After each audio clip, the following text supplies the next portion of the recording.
It's time for the Brown Sports Bag on WCLU, the official local sports show here in Glasgow and Barren County. And now, alongside John Butler, here is your host, James Brown.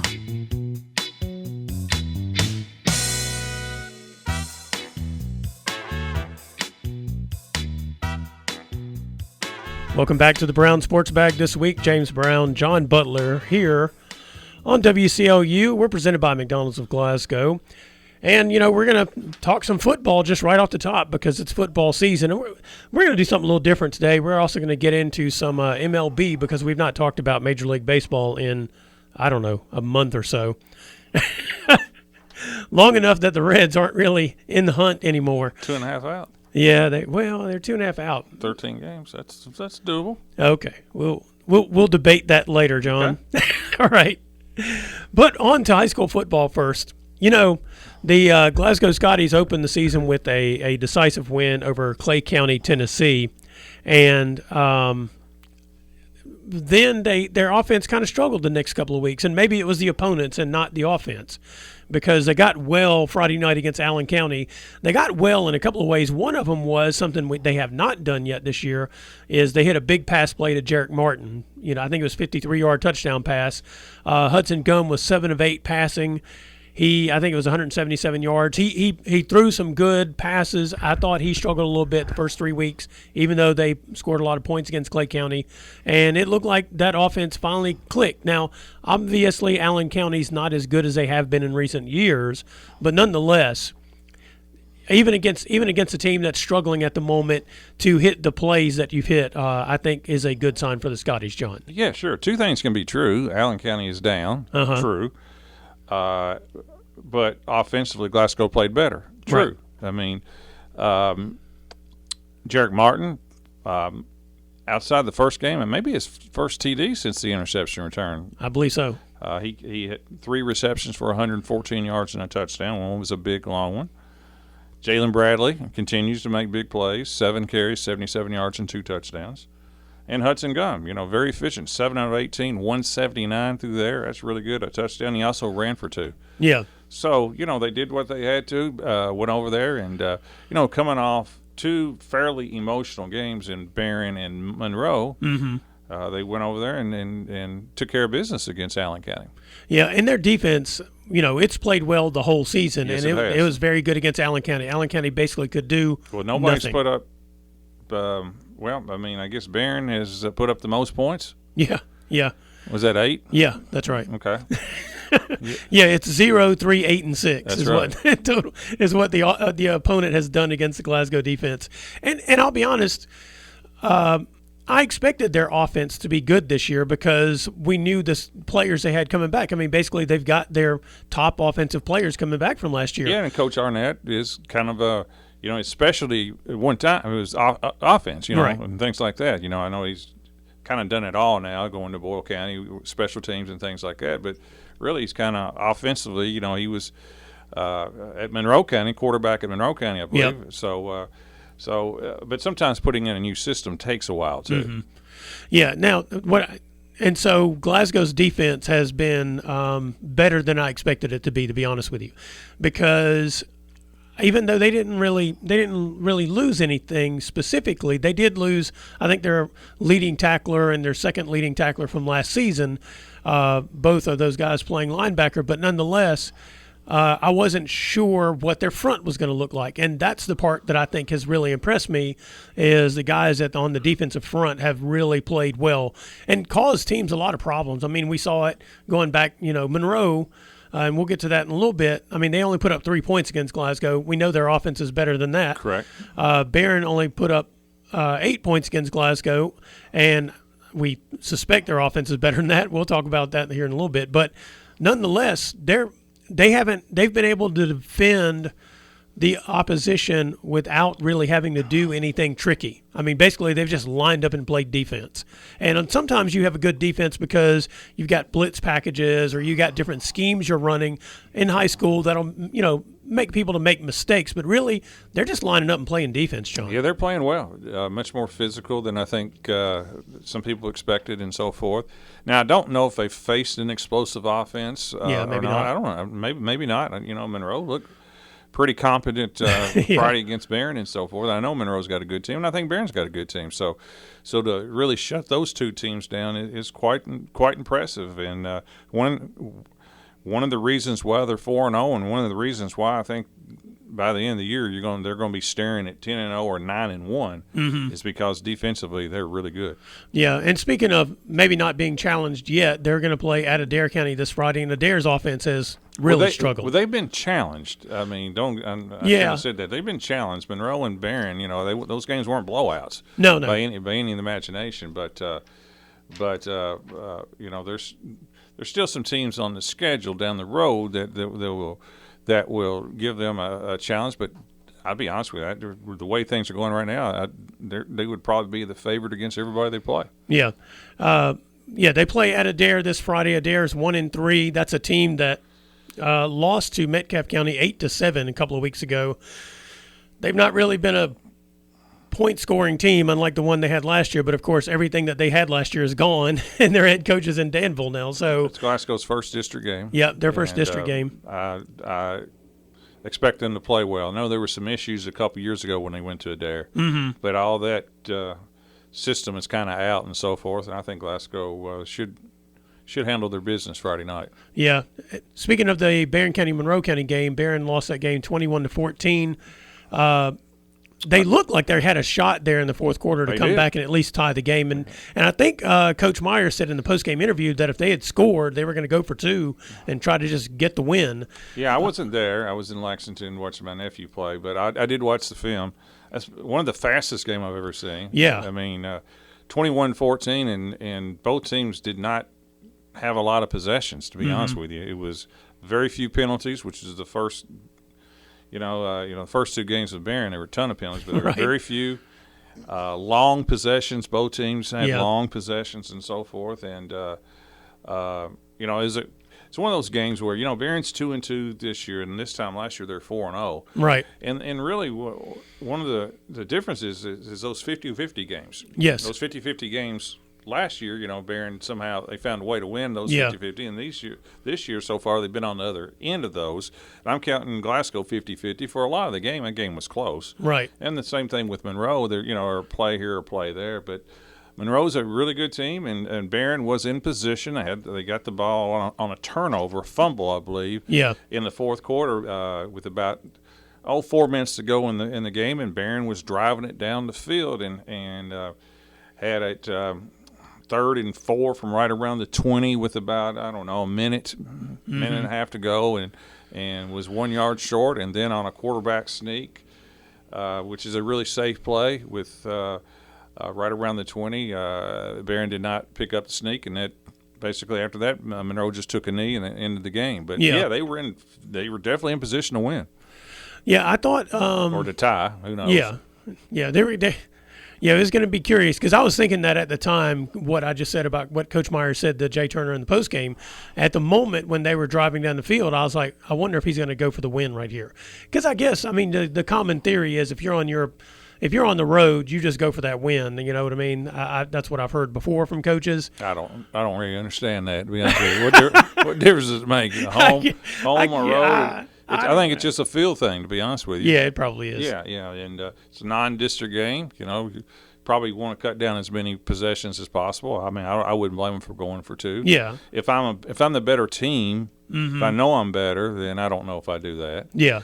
But in high school, let's just be honest with you, going for two, sometimes it's just as chances are about the same as kicking an extra point. Yeah. Barron's got a really good kicker. Yeah, Jacob Dooley's had a good year. But there's a lot involved in a kick. It's not just the kick, the snap and all this other stuff. But, it was, like I said, Monroe, the quarterback from Monroe was fantastic, what I saw. Branson Williams. Yeah. He's been hurt a lot, but, he's been around for a while. 17 of 22, 237 yards and 2 touchdowns. Yeah. And that was I think it probably surprised people. Not that he was a good quarterback, but that's 22 passes in a game with very few possessions was kind of surprising. Yeah. And to be that accurate, that was that was pretty good.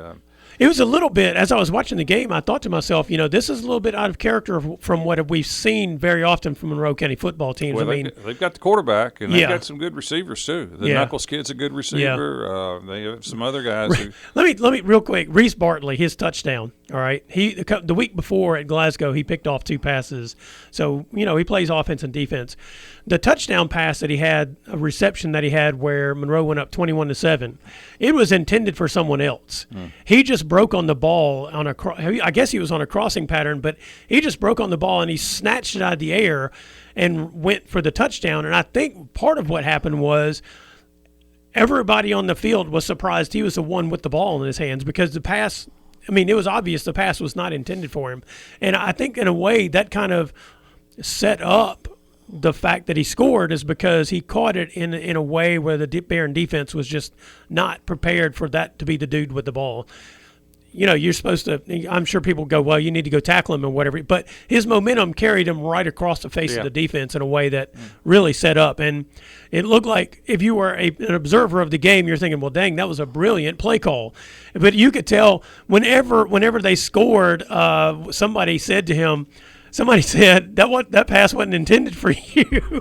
Yeah. And I was like going, but it's kind of with the 50-50 thing you're talking about. You go back to Barren last year; those were the kind of plays that happened to them, and they won these games. Yeah, sometimes breaks can go either way. It's just that's the way it goes. In Barren, like I said, they've been in they've been in really 3 close games. The Southwestern game, the first game was a good win for them, a close game, and they've been in some close games and.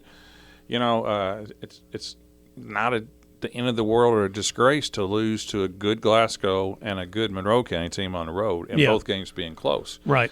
But Barron has just had a little trouble making those. Last year, it seemed like they had more big plays. Yes. And this year, they've not quite had that explosive play. So pretty much all their scores outside of the Metcalfe County game, for the most part, have been kind of these long, sustained drives. And it's great to have long drives because you eat up time. Yeah. The problem is sometimes those long drives, you got to execute almost every play. Yeah, you got to be able to finish them. That's exactly right. And that's been right now the one thing that has been missing. And who knows, with Jordan Harris being out, that hurts. He's an explosive player and so forth. I did notice they moved Jackson Bird. He carried it 4 times. He's normally the tight end / receiver. He had 4 carries for 32 yards and a touchdown, so they got him some touches. Yeah. And people have to remember, too, for a 5A football team, Barron only has 6 seniors. Yeah, this is a very small senior class. Small senior class. Now, it's no excuse. They've got good players, too, in that class, but they're also relying on some the West Shelton sophomore and some the Pierce kid, a freshman, and the Bewley kid. They're playing freshmen and some sophomores. Yeah. Probably a lot more than people kind of expect, to be honest with you. Right. First year starter quarterback, obviously. Yeah. So, coming off last year, which was such a special year, it's probably not fair to compare, to be honest with you, the last year to this year, because some players are back, some are not, but they are also, for a 5A school, relatively pretty young. Yeah. What do you think about the game at Bowling Green on Friday night? Because Bowling Green is 0-4. Now, they have played a very strong schedule, but I was surprised at how decisively South Warren beat them this past Friday. Yeah, I mean, I don't know when the last time they were 0-4 and they could still end up winning a state championship. Yeah. Because I'll be honest with you, the 5A is probably not a lot of depth in 5A this year.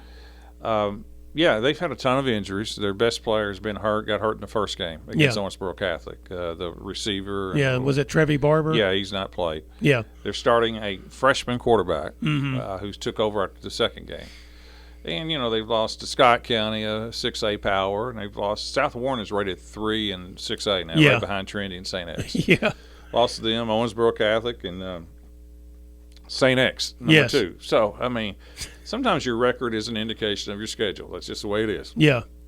There are plenty of 4-0 schools who hadn't played anybody. That's right. So, it's a bad time for a lot of teams to go down there when they're 0-4. Then they are beat up, but they're probably hungry to get a win. Maybe in the past, it really didn't matter for a lot of the Bowling Green games. Bowling Green would probably overlook Barren a little bit. Yeah.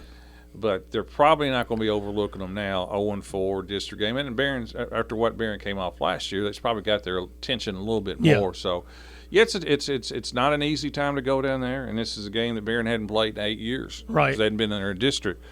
So, from the Barren perspective, I don't think anybody in the world expects them to win. I do expect them to compete. I would be surprised if to get blown out. Mm-hmm. Do I expect a win? Probably not, but I do think Barren has been pretty good defensively. Yeah. I do think it's important to go down there and compete because, if you want to compete for second against Greenwood, yeah. I think you need to be competitive against Bowling Green. And yeah. That's kind of how I see it. I may be wrong when I get down there and I watch it, and I may go, well, I was wrong about my assessment, but maybe Bowling Green is just that much more talented. But I do think Barren needs. It'd be nice to go down there and compete. Yeah, I think it'll be an interesting game because I don't know. After the 0-3, I thought to myself, well. When they went 0-3, I didn't think they was going to beat South Warren. Well, I didn't think they were going to beat South Warren, but here's what I did think to myself. I didn't think they'd be behind 41-0. That's the part. That was when I looked at the score. I don't think they. I don't know when was the last time they had a running clock against them. I don't know. If ever. Yeah, and it certainly hasn't been by South Warren. And so that was the thing. It's a rivalry game, even though they're not in the same district, and the game doesn't have the same meaning. But it is a hugely prideful game, and for it to be going that way really shocked me because they have played a tough schedule, and they've been competitive in that tough schedule even though they've lost the games. Bowling Green, I mean.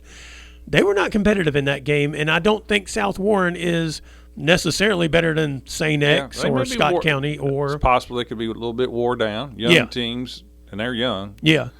Sometimes you can kind of get wore down if the schedule is tough, which it has been. They have been just wore down a little bit, and South Warren just pounced on. Yeah, it was a fascinating score and everything. So it'll be curious to see whether here it is. It's curious to see if Bowling Green is the worst version of Bowling Green we've seen in a long time, or they've just played such a tough schedule we have no idea how good they are. Yeah, well, when you're young and you got a freshman quarterback, I would think they would be better at the end of the year than they are right now. Yeah, I would think so. And meanwhile, Caverna went to Eminence on Saturday, and they won 18-7. And I will tell you, at halftime, John, I thought to myself, I don't know if Caverna's going to win a game this year because they were struggling. Even though they had scored a touchdown, it was kind of on a fluke pass play. And so even though they were only down by a point, and they actually led the game 6-0 at the end of the first quarter, they were just struggling to do anything on offense. And it looked like Eminence had figured out what to do on offense against Caverna.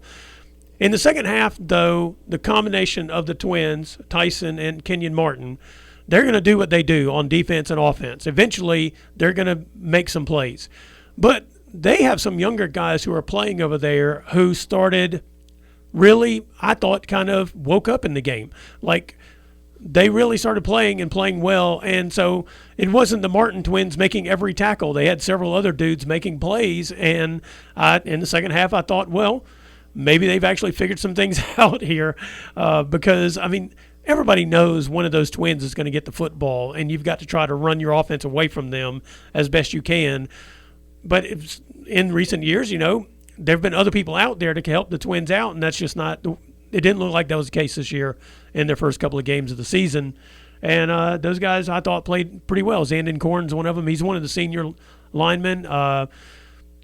Bailey, the freshman safety, had a big interception at the end of the game that sealed the win. So I was pretty impressed with how they actually played against them. Well, without seeing the game, I have no clue. But Caverna has struggled defensively to only hold them to 7 points. That seems like an improved effort. Absolutely, and I thought it was because it looked like Eminence had figured out some things, and then they managed to stop them on a couple of drives, and it was pretty good plays. They will host Jeffersontown this Friday. The Chargers are 2-2, and it'll be homecoming over at Caverna. So, what are some other games from Friday night that stood out to you, John? Did any of them just strike your fancy? No. Greene County beat LaRue 36-35. Yeah, that was a barn burner. That was a barn burner. But Camelsville Road, Metcalf, not surprising. But Yeah. I think Logan beat somebody real close. Greenwood, 22-21. Yeah, Greenwood's had some tough, close games, with South Warren the week before and then a close game against Logan County. Yeah, I think that one was in overtime, and Logan County went for the 2 and got it and won the game. Okay. And to be honest with you, both Barren and Glasgow scrimmaged Logan County in the preseason, and I wasn't sure how good Logan was going to be this year. Either Greenwood is maybe not as good as they looked against South Warren the week before, because that was pretty impressive. They only lost 33-19. Or Logan County's better than they looked in those scrimmages. How about Warren Central beating Warren East? 55-46 or something like that? Yes, that was a crazy game. Wow. Yeah. That was made me reminisce on the Barren Warren East game from last year. So that's 2 wins now for Warren Central. Yes, it is. They might be dangerous. That's exactly right, which is a game on Barren scheduled later on down the road. Yep, district game. All right, this is Brown Sports Bag presented by McDonald's of Glasgow. We'll be right back. Presented by McDonald's of Glasgow, it's back to the studio with James and John, the Brown Sports Bag.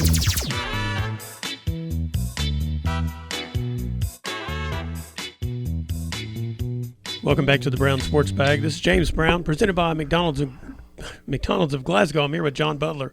John Butler is also presented by McDonald's of Glasgow. Whatever. All right, so I'm all flabbergasted because you told me the Reds could make the playoffs, John, and I'm just thinking they're now 74-75, and they've not been headed in the right direction to really fulfill that idea. It's because they expanded the playoffs. Well, that's true. You take the 3 division winners, and there's 3 wild card. Yeah, that's right. And they are 2.5 out of the wild card with 13 games left. Yeah. So the Mets are the team they got to get to, right? Because the Cubs are in, and San Diego is in. Yeah. Now the problem with the Reds is first of all they're not playing well, but baseball can change on a dime. Above them to get in is San Francisco and Arizona, so they're going to jump 2 teams too. Yeah. But it's possible.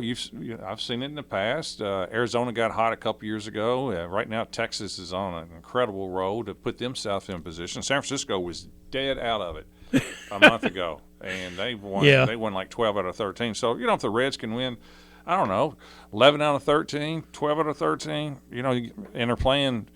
They end with the Pirates and the Cubs and the Brewers and St. Louis. Yeah. You play pretty much their own division.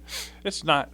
Do I think they will? I don't. That's what I was really No, gonna ask. I don't, because they got to jump above San Francisco and Arizona. So I probably don't think so, but it's not. You're literally saying there's a chance. There is a chance. 2.5 games is not that. That's not that much, to be honest with you. It'd been helpful if they were playing the Mets, because you could pick up games by beating them. But right. They're not playing the Mets, but the Mets have just not. They hadn't played well forever. Yeah, I guess that's what I was getting at. Is that it's not so much whether or not the Reds could do it; it's can they? Yeah, they need to get going right now. They can't wait. 2 weeks left. They got to. 3 weeks left. They've got to get going. And this is 2 weeks left. Yeah, I was going to say this is the time of year we've seen some of the teams. And the good news is, it's really been fairly consistent since they've really expanded the playoffs and so forth. The team that gets the hottest at the end, that continues to roll on. Yeah, so that's if you what can get on that streak and get in, boy, that tends to play really well in the playoffs. It's kind of fascinating in baseball the way that's worked out in the last few years. Is that you have the teams that they don't look like the best team all year long. And then they get to the last couple of weeks of the season, and then they catch fire, whatever reason, and then they just roll into the playoffs, and then they win a series and another series, and you're like, I don't know how they won the series. But in some cases, it's almost like the team they're playing has been. Well, the best 2 teams in each league basically sit out a week. Yeah. And they have to wait, which is the worst thing you can do in baseball. Yeah, everybody wants a couple of days off, but you don't want a whole week. Yeah, the playoff structure itself is probably as much as suspect about that as anything at this point, which I think we talked about that last year. It's you are the best team, but then you get out of that rhythm of baseball. And baseball is an everyday sport. That's right. You sit out 5 days, and the team that you're going to play next is been playing. Yeah. And, that momentum in baseball, I mean, it's not like football where you beat up. That momentum kind of keeps on. You stay sharp. Yeah. That used to be part of the argument against the NFL playoff situation was the division, those top two teams in the conferences were sitting out a week, and we had some years where people were getting upset. And sometimes it's because there wasn't that much separation between the teams, and sometimes it was because maybe they were flat when they got the game started, right. The 2 weeks off or whatever. That was part of the discussion about the college football playoffs last year, I do believe, because of the way it worked out. But in baseball, I do think it's different in football because you generally only play once a week. In baseball, you're playing every day. Every day. And so that daily rhythm that you develop over 6 months or whatever it is does get affected at the playoffs, more so than I think in some other sports that have those breaks. Right now, do you see a team that's getting hot enough that you think will carry them through this postseason? Well, the Brewers had the best record, and they played the best in July and August. But something tells me, and that's a team that most people couldn't name 3 or 4 players off the team. Yeah. But something tells me that they'll go in and as a winner and probably take 5 days off, and they are very susceptible to be done, huh? To be done. I love the Phillies' everyday lineup. Schwarber is having an incredible year, over 50 home runs, about 120 RBIs. But the best pitcher is out for the year, Zach Wheeler. That hurts. Yeah. The Dodgers still have the best talent. So, you can take it that. And in the American League, I really like Seattle. Of all teams. I like how they're playing. Yeah, I really do. I do. I mean, and then, you got the Cubs. The Cubs are in. Yeah. I mean, they're going to be in the playoffs. So, that's kind of a fun deal. Everybody kind of likes the Cubs and so forth. So, I don't know. It'd be somebody that's going to sneak in, whether it's Texas sneaking in, they got a great manager in Bruce Bochy. He's already won, I think, 4 championships. Mm-hmm. If they get in, they'll be extremely dangerous. So we'll see. We'll see after it's. But the World Series will run through the Dodgers. Somebody will have to beat them. Yeah. So all of the off-season drama with the Red Sox and the Yankees and all of that jazz, players and whatnot, really hasn't amounted to anything for the season, has it? For the ratings, if the playoffs started today, the Dodgers, the Yankees, the Red Sox, and Cubs are all in. Yeah. And then you throw Philadelphia. Those are the 5 probably biggest markets in baseball. Right. And those are arguably the 5 biggest payrolls. Cubs, no. Yeah. Cubs do not have a huge payroll, but the Dodgers, the Dodgers and Yankees for sure, and Philadelphia is maybe the 3rd or 4th. The Mets, or I think the Mets have the highest payroll actually. Yeah. So you got the big boys are going to be in it. So the money is panning out, at least in terms of getting them to the postseason. Well, you can say that in one sense, yes, but Milwaukee is not. Right. Yeah. Milwaukee is very medium-ish, a little bit more than the Reds, less than most teams. But Milwaukee's they've been on such a good run for about, I don't know, 8 years. How long ago was it? I'm trying to remember now because it's been actually several years, but it just popped into my head that Major League Baseball was basically trying to force Milwaukee's ownership to sell the team to somebody else to another market. I don't remember. Yeah. You know what I'm talking about? That. Yeah, kind of, but I don't remember if it was Milwaukee or. It seems like either they were trying to. I don't remember. Yeah, I was trying to because it just popped into my head because the former commissioner of the league, right, was involved with the Milwaukee Brewers. I can't even think of his name now. Selig. Yeah, and that it all kind of spun out of that. Yeah, I think you're right. But I can't remember the details. I just remember it was an assault on, what did they call it, small market teams at the time. Right. And so a lot of people were really concerned about the small market teams basically being forced to move to places like Las Vegas or whatever, where nobody actually wanted them at the time. But it didn't work. It didn't happen. And Major League Baseball has managed to maintain its small market teams without selling them to some other city, I suppose, which is good. I think that's good.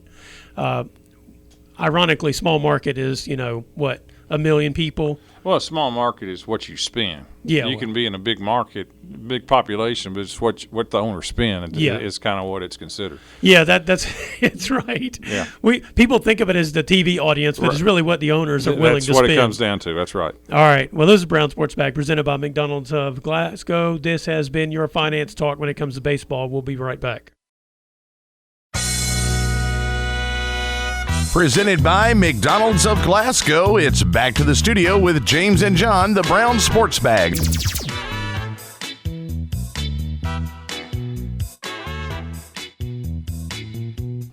Welcome back to the Brown Sports Bag. James Brown, John Butler, presented by McDonald's of Glasgow.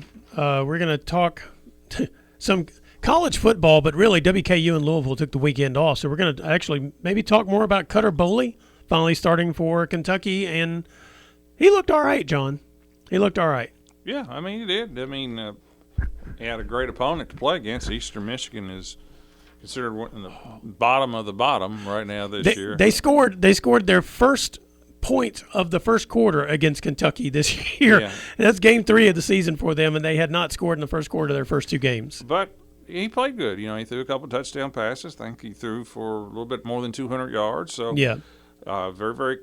He looked competent out there and so forth. And, I mean, that's, to me, I think they have to play him. Yeah. I mean, they got to see what they got. Plus, the other quarterback didn't look very good to me at all. No. So, I think they've got to kind of run with him, to be perfectly honest with you. The more he plays, the better he should get. Mm-hmm. But their next opponent, South Carolina, is definitely a lot better than Eastern Michigan. So you'll see more and more. But yeah, I was glad for him. He's from Hodgensville, played a couple years there before he transferred to Lexington Christian and so forth. So I don't think they have much of a choice. I think they got to go with him. I think that's kind of the case. I do believe, and I know we play Kentucky Sports Radio on this here station in the mornings, every morning, and sometimes I don't really listen to it very much, to be honest with you, because I don't really like that. But there was an analogy they used, I think it was this morning or maybe it was before he played this past weekend, that sometimes you as a coach do not realize your job is on the line and your only right answer is to play the local kid, because if you're going to lose, you might as well lose with the people the fans came to see. Well, and I was like, that's a fair point. It's a fair point in the sense that, but the local kid is the best player. Well, I do think that's the case too, but which is kind of, that brings us back to the last couple of years at WKU, asking about the Caden Veltkamp situation. It's like in the game, he looks like the best quarterback you have, but you keep not playing him. Mm-hmm. And so, it's kind of like, what do you see that we don't see on Saturday? You know what I mean? Yeah, and from Coach Stoops' perspective too, is from that perspective, I don't think you're seeing question he's on the hot seat. Yeah, the fans hadn't been real happy the last couple of years. Right. And then when Vince Marrow left to go to Louisville, and seemed like a pretty big sign. That's right, seems like a big sign. Now listen, the AD there at Kentucky is not somebody that goes around and fires coaches. Right. So, but I do think there needs to be some sign going into next year. Yeah. That listen, we've got our quarterback. This is the one. So there is hope. I do think, in a weird way, that maybe Coach Stoops' future hinges on how well Cutter Boley plays. Yeah, and well, to that point again, because you can turn around a year by bringing in another quarterback, but they have consistently failed in doing that. Yeah, the guys they've brought in have not been able to win you games. No, the one exception was for 1 year. The kid they brought in from Penn State, the Titans. Right. Yeah. But that was he was there for 2 years. The first year he was fantastic. It's kind of what got him drafted. Yeah, Will Levis. The second year he got battered and didn't play well. And since that time they have struck out on quarterbacks. Yeah, and it's going back to that though. I mean, if you're gonna, I guess you as a coach, your decision is, who can I put out here who's going to win me games? Because that's the objective, is to win games. And so you obviously believe, I'm guessing, it's obvious Coach Stoops and his staff have not believed that Cutter Boley's the guy to win them games. And didn't think he was ready. Didn't think he was ready. And maybe he's still not ready because, meanwhile, we got a guy in Texas named Arch Manning who everybody thinks has been ready for years. He doesn't look ready. And so you never know who actually is ready, I don't think. But sometimes I think – Well, I think certain people, too, evaluate quarterbacks better than others. Now, I'm a little Absolutely. bit surprised on the Arch Manning how off people were. And he'll probably get it turned around. But still, that's a little – the struggles he's having is a little surprising. Yeah. But the guy down the road from Lexington and Louisville generally doesn't miss out on quarterbacks. yeah. No, he doesn't. He's had a pretty good run of them. Yep. And so you're right. Some people do evaluate quarterbacks better, and some people have a system, and they're trying to find a quarterback to fit into it. And some people get a quarterback and build a system. And I don't know. Sometimes that works. Both of them can work successfully sometimes, and sometimes both of them That's what fail. makes it tougher sometimes for when the head coach is a defensive guy. Yeah. He's got to trust the people who's running his offense a lot more than the guy who's the offensive guy. Because it's not his offense. Yes. Yeah. So anyway, I'm with you though. I do. Strangely enough, it is that Cutter Boley does probably hold Mark Stoops' future in his hands. Right. And meanwhile, we had two wild football games over the weekend. We had the Georgia beat Tennessee 44-41 in a game that looked like Tennessee had sewn up. And then Texas A&M clipped Notre Dame 41-40 in a game maybe Notre Dame looked like they had sewn up. Well, I mean, they missed an extra point. Yeah. That would have forced Texas A&M to either tie it. Texas A&M was the last team to score. Yeah. But Notre Dame had taken the lead 40-34 with about 3 minutes to go. Uh-huh. But they botched the extra point. The kid didn't miss it. It was a botched hold. Yeah. And Texas A&M got it and went down and scored basically on the last play of the game to upset Notre Dame 41-40. Yeah. So I mean, that was a wild one. But I mean, the Tennessee-Georgia game, like, I don't know. Tennessee just struggles beating Georgia. They do. I mean, it's just I don't know how many in a row in that for Georgia. Yeah, they threw some stat up there, and then I think it was in bunch. the fourth quarter. I thought to myself, well, Tennessee's about to break this streak, and meanwhile, nope, they figured out a way to let Georgia come back and win the game. I mean, they won in overtime. Two good teams. Yeah, they were. Yeah. But yeah, it was a pretty wild one. Otherwise, the weekend was pretty tame. Otherwise, I think maybe the Georgia Tech Clemson upset was a pretty big game. I'm not for sure it is an upset looking on it. I think Georgia Tech's really good. Yeah. Very physical and so forth. But I do think it's fair to say that Clemson has not lived up to maybe their billing. They had so many players returning. The quarterback's now like a 4-year starter. Yeah. And boy, they just struggle offensively. And Yeah. now that's I'm not going to say they're out of the playoffs, but that's 2 huge losses. The door is wide open for several other people in the ACC this year. I think the ACC is better this year. Georgia Tech is clearly for real. Miami, yes, they blew out South Florida. Yeah, who won 2 games against top 20 opponents. I think Louisville was pretty good. Yeah. I think Boston College maybe. But so I do think the ACC is a little bit better, and I think Clemson. They're not totally out, but not the start they wanted. No, and they've looked, as you mentioned, their offense has looked not good at all in these 2 losses. Considering who they had back. Yeah, so they've kind of gotten that ruined a little bit. Any other college games that kind of stood out to you? No, I just was talking off there. 2 football coaches already fired. Yeah. UCLA 0-3, got rid of I think Deshaun Foster. He's gone, and Virginia Tech I think. 0-3, and then losing last week to Old Dominion. Right, which is Old Dominion's not good. Well, they're not that. Are they division? They're lower Division One, right? Yeah, they're in one of these. They're in the Conference USA or Sun Belt or something at this point. I don't even remember which one they're in. They're not in Conference USA, but that was. It's not that they beat Virginia Tech; they blew Virginia Tech out. Yeah, and that sealed the fate right there because Virginia Tech has a rich football tradition. Oh yeah. Yeah. So does UCLA. So that was enough for those coaches to lose their job after 3 games. Yeah, you can't. Well, you move into the Big Ten if you're UCLA, and suddenly you might be the worst team in the Big Ten, and this includes Northwestern. So who's usually been the bottom feeder, and because Indiana happens to be pretty decent these days at football, so you move into the Big Ten and you promptly become a bottom feeder in a conference. Yeah, but they're getting a lot of money. Well, of course they are. That means they can just pay this guy off and find him another coach. That's what that money's for, John. That's right. As we discussed in the previous segment, that money cures all ills in sports. Maybe. Well, it may not cure all ills for your fan base, but it cures all ills for the people who get fired and get their payments on the way out the door, I'm sure. Anyway, real quick on the NFL front, Joe Burrow got knocked out. About 3 months, had surgery on the toe. Yep. Big loss for the Bengals. Yeah. So their backup's pretty good. Yeah. He does a good job. He played for him a couple years ago, and he was pretty good. But he's not Joe Burrow. No.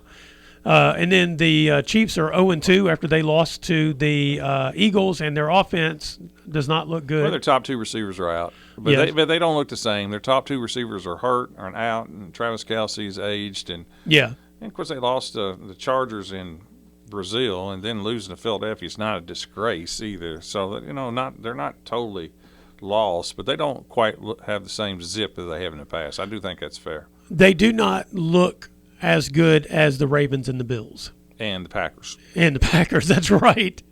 And hey, maybe the Packers are really good, and the Lions are actually still good because they look pretty good on Sunday too. Correct. I agree. So I mean, some of these teams on week one that we thought we got some question marks about, they answered some of those questions on this past weekend.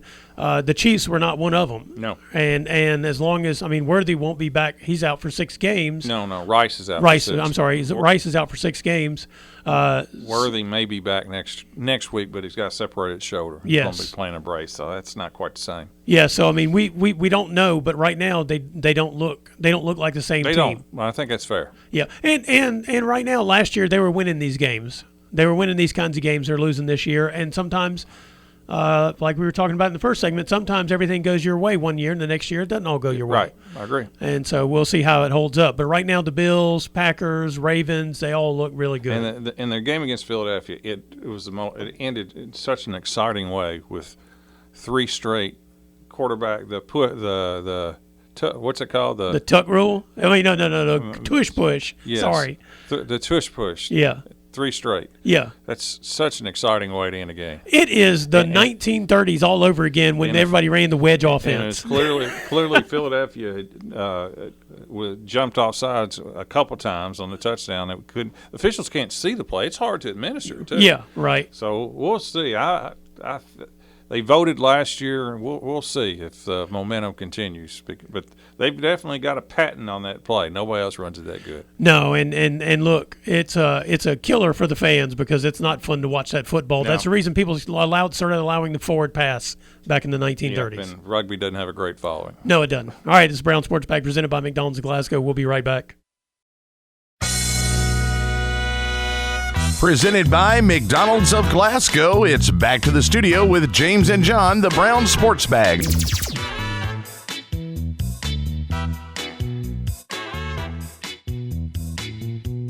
Welcome back to the Brown Sports Bag. James Brown, John Butler, sponsored by McDonald's of Glasgow. That's right, John.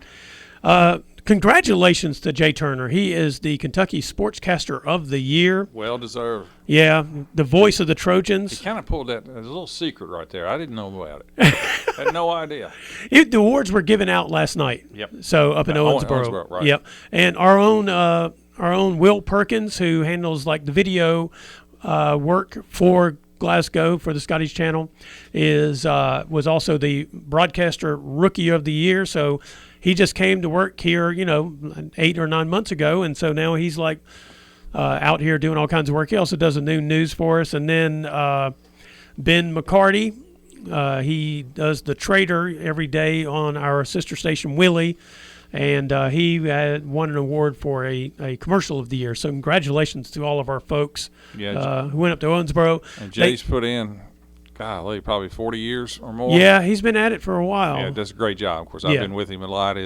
Once I retired from coaching, broadcasting, and so forth, he just a tremendous job. He could easily be doing college games, pro games, and so forth. We're so he's done the fortunate. WKU women. He did the Campbellsville women for a while. He could easily. We're so fortunate to have him, and Yep. he enjoys what he does. So. Yep. I mean, he's been all over the Yep. state and in other states with Barren County sports. Speaking of other sports, though, it's kind of a big week in soccer because Glasgow hosts Barren County tomorrow. And right now, Barren is 2-1 in the district. Glasgow is 3-1. Warren East is 2-1. Boys or girls? That is the boys is tomorrow. That's the right. girls play on Thursday. Okay. And so it's a pretty big week. I think last week, what was it, Barren? They lost to Warren East last week. 2 weeks ago is when they lost to Warren East. Boys or girls? I'm confused. This is boys. We're just on the boys at the moment. Okay. I'm sorry. Yep. Yeah, we're just on the boys at the moment. I forgot to say boys. And so anyway, it's a nail biter of a district on the boys' side. A little rematch between Barren and Glasgow. Yep. Barren won the first game 4-1, and so Barren. You could look at it this way: all three of Barren, Glasgow, and Warren East and boys soccer are in control of their own destiny They really in the are. district. That's right. And they all have to play each other again, and so we're going to see how it irons out. The first of those matches is tomorrow, and then in girls soccer, Barren and Glasgow play Thursday over at the soccer complex, and we're actually going to broadcast that game.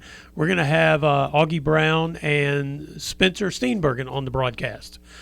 Former high school competitors. Spencer played goalie at Barren County and Glasgow, and then at Barren, and Augie played defense at Glasgow. So they'll be doing that broadcast together Thursday.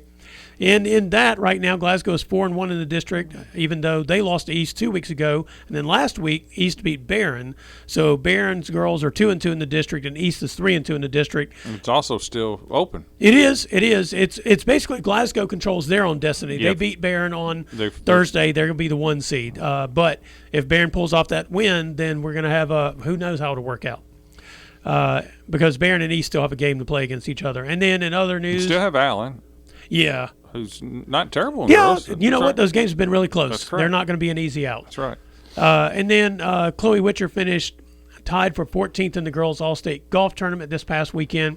Struggled a little bit on day one, shot 77, shot 73 on day two. This was in Lexington at the University Club, I think is what it's called. Okay. I think they have two different courses, so I don't remember which one they were on.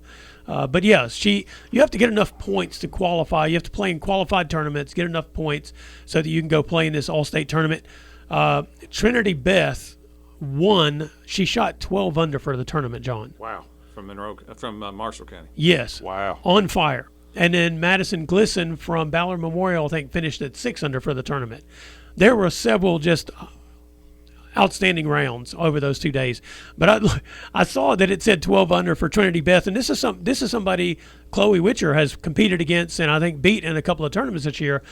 I saw that she shot 12 under in that tournament, John, and I was like, surely that is a mistake, but it was not. She liked that course. She did indeed. Both days of it. I think it was 6 under on both days. That's just crazy. Anything else from around the world of sports that stood out to you in the last week or so, John? Around the world of sports. No, I think we've covered about the round of sports, to be honest with you. Yeah. Here in about 2 minutes, Barren County is hosting Caverna in girls volleyball, and that will swing into action at 5 o'clock. They had a big tournament this weekend. I think they won all their matches. The Trojanettes did. Except for the last one. Oh, that's right. Franklin. They lost to Franklin. Anyway, this is Brown Sports Bag presented by McDonald's Glasgow, and we will be back next week. You've been listening to the Brown Sports Bag on WCLU. Be sure to join James and John again next Monday at 4 for another edition of the Brown Sports Bag.